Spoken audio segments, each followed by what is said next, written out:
Bom dia a todos e todas que estão acompanhando o nosso evento de aniversário da Bore, um ano. Meu nome é Jonathan Dias, eu sou estagiário da Bore e estudante de jornalismo. Agora eu vou mediar a conversa com três cientistas que foram muito importantes para a Bore nesse ano. A primeira cientista que eu vou chamar é a Gabriela Lota. Ela é professora e pesquisadora de administração pública e governamental da Fundação Getúlio Vargas, ciência política pela USP, mestre graduada em administração pública pela Fundação Getúlio Vargas também. Bom dia, Gabriela, tudo bem? Bom dia, Jonathan. É um prazer enorme estar aqui comemorando esse 1 ano da Bore. Obrigada pelo convite. A gente que agradece. Em seguida, eu vou chamar o Guilherme Longo, que é professor no Departamento de Oceanografia e Liminologia da Universidade Federal do Rio Grande do Norte. Ele é biólogo, mestre e doutor em ecologia. Fala, Guilherme. Bom dia, Jonathan. Obrigado pelo convite. Parabéns para a Bore. Vida longa a Bore. Muito feliz de estar aqui mesmo. Certo. E agora eu vou chamar a Natália Pasternak, que é presidenta do Instituto Questão de Ciência e doutora em microbiologia. Bom dia, Natália. Bom dia, Jonathan. Bom dia, Gabi, Guilherme. Vida longa para a Bore. Amém. Vida longa para a Bore mesmo. Eu vou começar perguntando para a Gabriela. Ela divulgou cerca de 10 estudos com a Bore durante 2020. É uma pesquisadora que teve uma produção com muito destaque durante esse ano e que a Sabine também comentou algumas coisas sobre ela na apresentação. E aí eu queria perguntar para você como que foi a experiência de divulgar as suas pesquisas com a Bore, o que te motivou a nos procurar e a importância do diálogo sobre políticas públicas com a sociedade. Bom, primeiro, eu acho que a Bore foi central nesse processo todo que eu vivi no ano passado, né? Como vocês mencionaram, foram mais de 10 relatórios de pesquisa em frentes diferentes, em momentos diferentes. E o que aconteceu, na verdade, é que quando a pandemia chegou, eu sou alguém que trabalha política, que estuda política pública, a gente decidiu concentrar os nossos esforços em olhar para a pandemia como um objeto de análise. A questão é que fazer ciência enquanto está tudo acontecendo é um processo muito intenso e que eu acho muito complicado a gente se alijar disso enquanto o nosso papel de cientista perante a sociedade, né? Então, nesse sentido, a gente queria fazer uma ciência de uma maneira comprometida com a transformação da realidade, podendo ajudar as políticas públicas e ajudar o Estado brasileiro, inclusive, a fazer esse enfrentamento de uma maneira um pouco mais organizada e sustentada. E, nesse sentido, a Bore foi central, porque uma coisa é a gente fazer ciência para produzir no tempo da produção científica, que às vezes demora meses, anos. Na minha área, eu tenho artigo há 3 anos em processo de avaliação, por exemplo. E outra coisa é a gente fazer uma ciência que, de alguma maneira, gere algum tipo de repercussão e capacidade de transformação rápida. E aprender a fazer isso não é uma coisa que nós, cientistas, sabemos, não é uma coisa que a gente aprende no mestrado nem no doutorado. E, nesse sentido, ter o apoio da Bore foi central, porque o que a Bore foi capaz de fazer com a gente foi ajudar a transformar os nossos resultados de pesquisa em materiais que fossem palatáveis para a imprensa e, ao mesmo tempo, que tivessem uma inserção com a mídia e influenciando a sociedade diretamente, né? Eu lembro no começo da pandemia a Sabine falando para a gente, uma coisa importante para fazer pesquisa assim é a gente pensar o que o jornalista vai te perguntar. E aí você organiza mostrar a sua pesquisa considerando que o jornalista está interessado.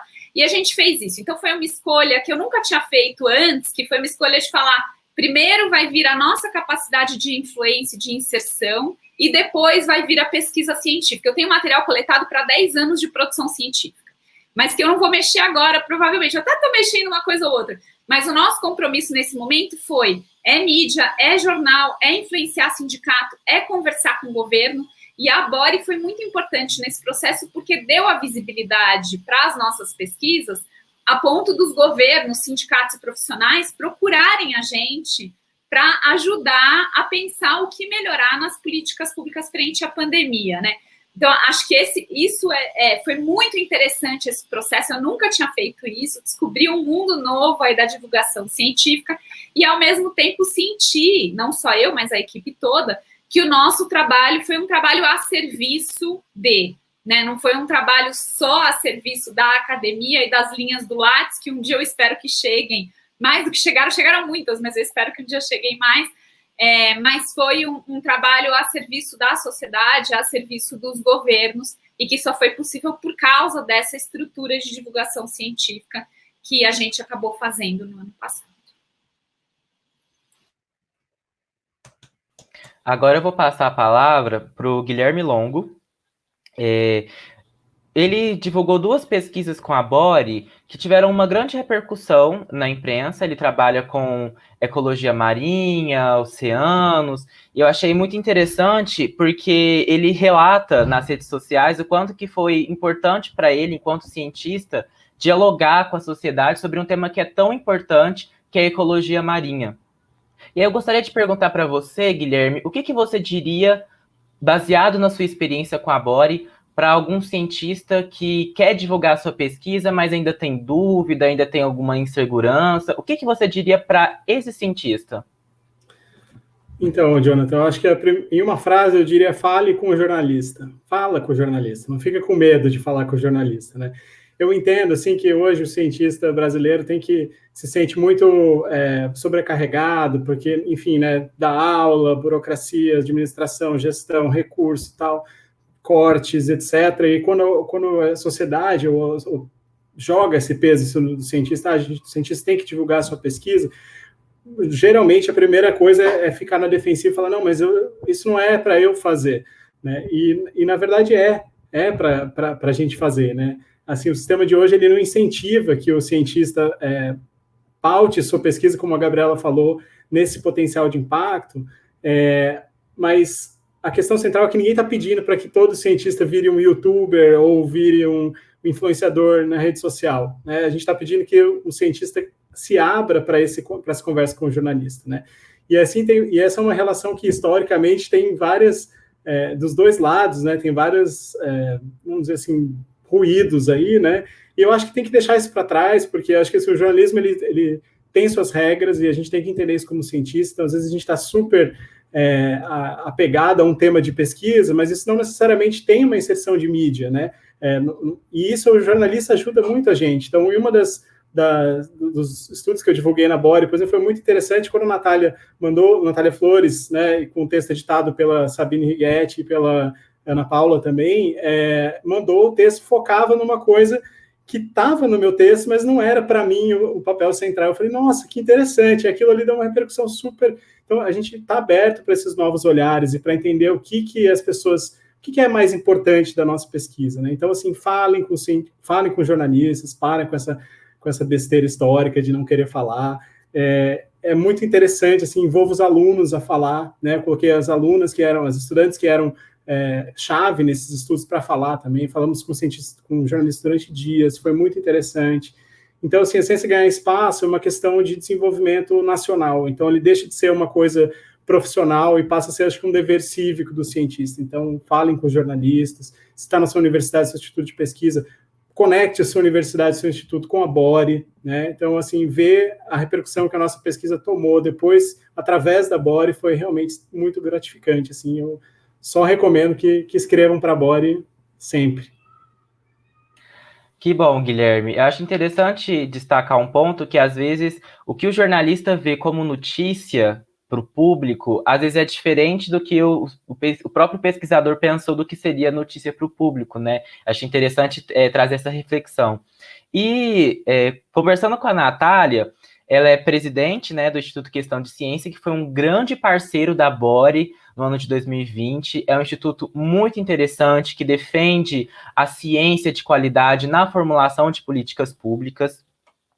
E a Natália é presidente, e a parceria com a Bore foi no sentido do curso Noticiando Vacinas, que foi um curso que já foi mencionado aqui, que teve uma participação ampla de jornalistas.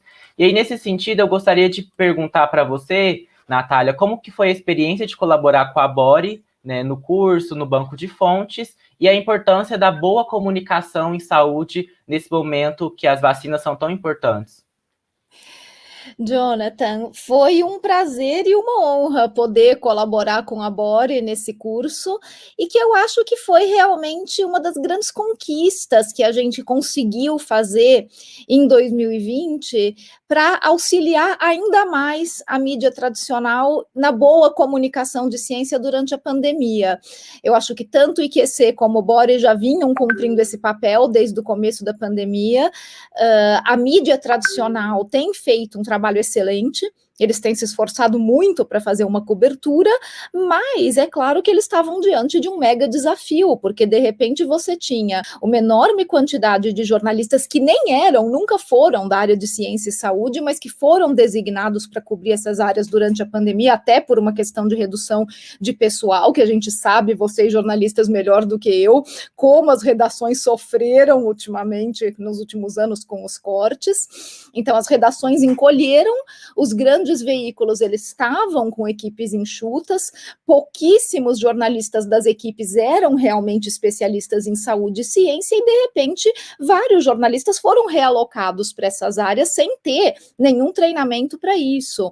Então eles realmente se esforçaram muito para fazer um bom trabalho. Eu tive uma participação, tenho até hoje uma participação muito interdisciplinar nessa área, porque além de oferecer esses cursos para jornalistas e orientá-los, eu também sou fonte de todos eles, então eu estou bastante acostumada, mesmo quando ninguém vai pegar aspas minhas, mas que eles me ligam para tirar dúvidas, para realmente ajudar, às vezes até a pautar uma matéria, se isso vale a pena dar notícia ou não, o que, aliás, eu acho que é uma das grandes conquistas da pandemia também, a felicidade que eu fico quando um jornalista me liga para perguntar: isso aqui vale notícia ou é bobagem?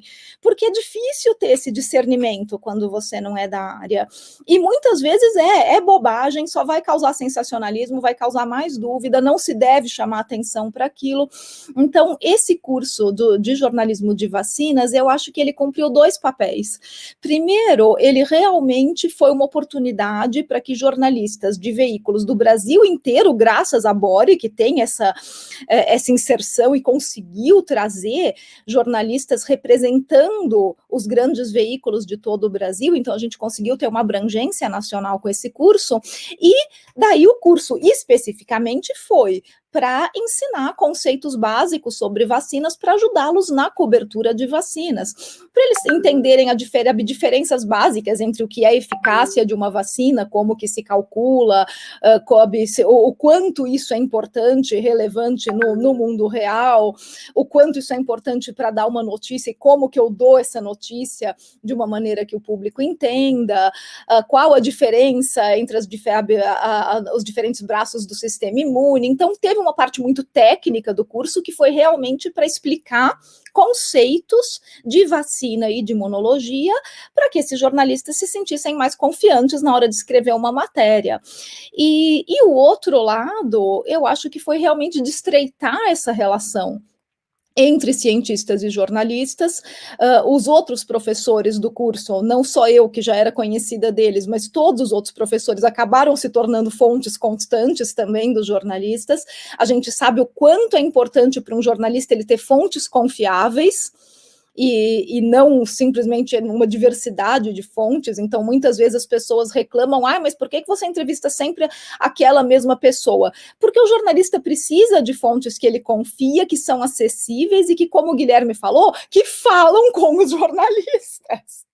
Então acaba às vezes rodando muito nas mesmas pessoas, porque são sempre os mesmos que estão dispostos a atender os jornalistas, gastar ali alguns minutos do seu dia para fazer uma explicação para um público não especialista, e que conseguem fazer essa explicação de uma maneira didática.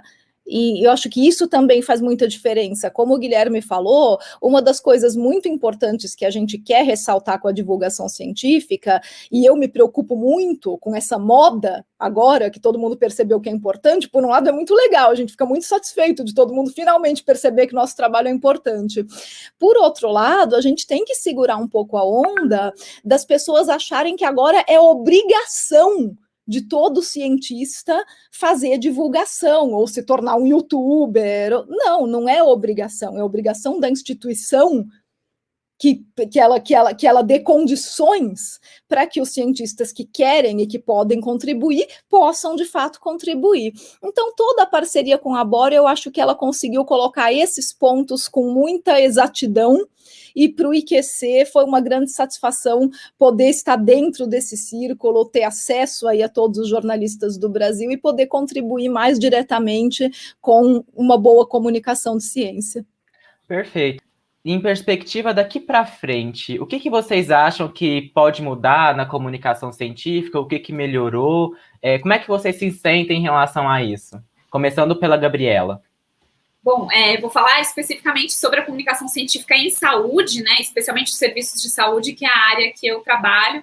Eu acho que, olhando para o ano passado, nós tivemos claramente um processo de aprendizado muito grande da imprensa e dos jornalistas a respeito do sistema público de saúde, e isso é muito bacana, né? Então, ao longo dos meses, eu dei mais de 200 entrevistas ano passado, eu fui vendo muito claramente uma melhoria no tipo de pergunta, no entendimento do sistema, o que mostra essa qualificação e esse aprendizado que eu acho que a imprensa teve com relação à saúde no Brasil. E eu acho, para mim, isso traz um resultado, uma consequência muito positiva, que é da gente ter colocado o sistema público de saúde, a importância do SUS na centralidade da imprensa. É impressionante como o SUS ganhou aí uma narrativa na imprensa sobre a sua importância e esse reconhecimento que a gente tanto precisava. Então, eu espero que daqui para frente, especificamente com relação à saúde, a gente tenha agora uma imprensa que defenda mais esse sistema público universal, que é uma das grandes heranças, um dos grandes patrimônios que nós temos no Brasil, e que agora a imprensa consiga defender, considerando a importância que o sistema mostrou durante a pandemia. Certo. Em relação ao meio ambiente, a cobertura jornalística sobre ecologia e meio ambiente, qual que é a sua opinião sobre isso, Guilherme? Eu ia falar que eu não ia dar opinião sobre divulgação da saúde, né? Já que a gente tem duas pessoas aqui que podem fazer isso. Assim, o que eu espero é que toda essa ebulição que aconteceu por conta da pandemia e as ciências da saúde, obviamente, tomando essa grande proporção por motivos óbvios e completamente reais, né? Que isso tenha aberto um caminho muito grande para a gente pautar as decisões políticas, né, e sociais em ciência, seja lá em que áreas for, né? Porque, por exemplo, a gente sabe que o Brasil não tem um histórico de políticas ambientais pautadas em ciência, muito pelo contrário, né? Então, se as ciências da saúde, e isso, na verdade, tem impacto sobre a saúde das pessoas, embora a gente não necessariamente veja isso tão claramente, também por uma falha de educação científica aí, né? Mas, enfim, tem uma relação completamente direta. Então, eu espero que as pessoas comecem a entender que a ciência ela tem que servir como um conselho consultivo mesmo, né? Então, assim, isso é o melhor que a ciência pode prover de informação nesse momento. Baseado nisso, qual é a melhor informação possível em termos políticos, né, para gerir o país, ou o estado, o município, entre outros, né? Então, acho que essa questão de falar de biodiversidade no Brasil, que é um país mais biodiverso do planeta, né, com questões de Amazônia, com questões de oceano, do jeito que é, né, grande, vasto, assim, a gente tem que entender muito bem essas conexões. Afinal, quando tem gripe aviária, por exemplo, corre para conversar com quem estuda migração de ave, né? Então, assim, se você passa 10 anos falando que não serve para nada, estudar a migração de aves, daqui a pouco você tem uma gripe que é transmitida por esses bichos, e aí aquela pessoa que passou anos anilhando aves e que todo mundo tirava sarro, passa a ser chave para entender as transmissões, né?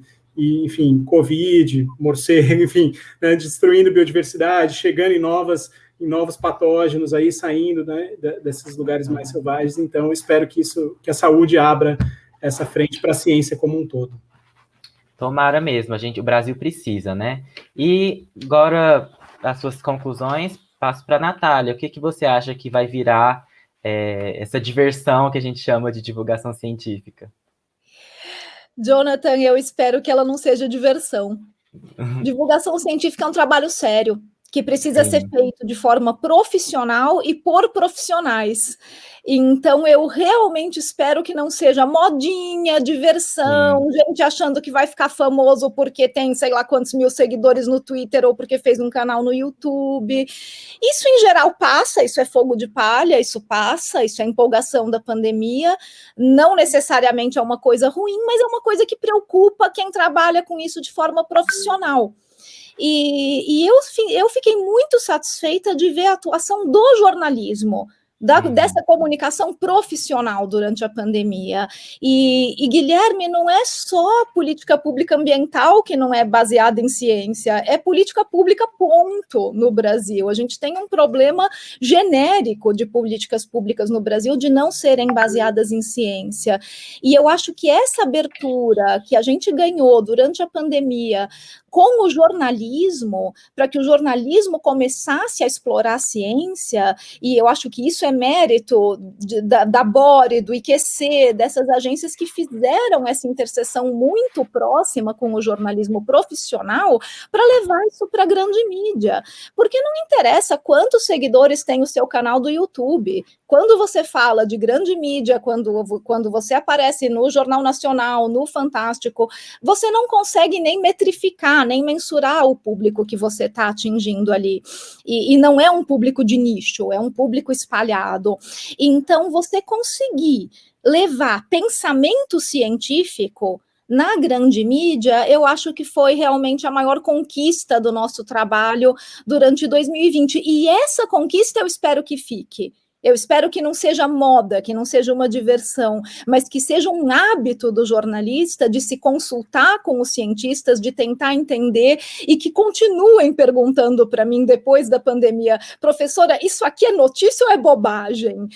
Eu recebi ligações de jornalistas que eram, assim, fantásticas, né? Professora, a senhora viu esse paper? A senhora viu o tamanho do grupo controle? É brincadeira isso, né?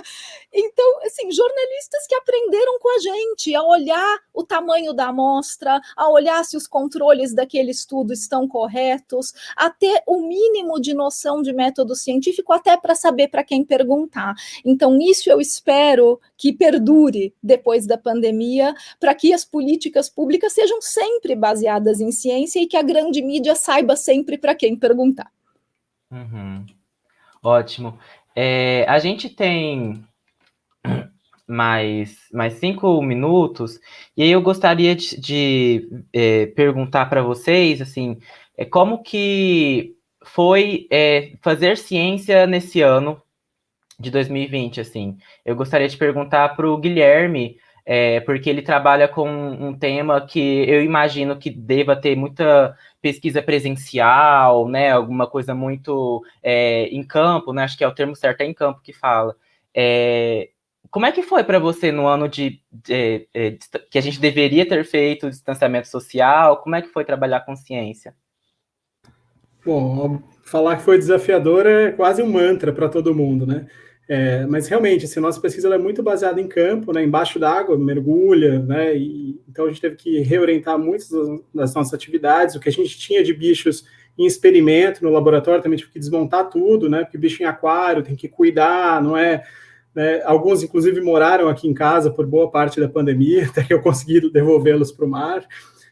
Então, assim, foi muito desafiador. E uma coisa, assim, triste, mas interessante, é que a gente sofreu uma onda de calor das mais fortes dos últimos 40 anos, durante a pandemia, né, em maio do ano passado.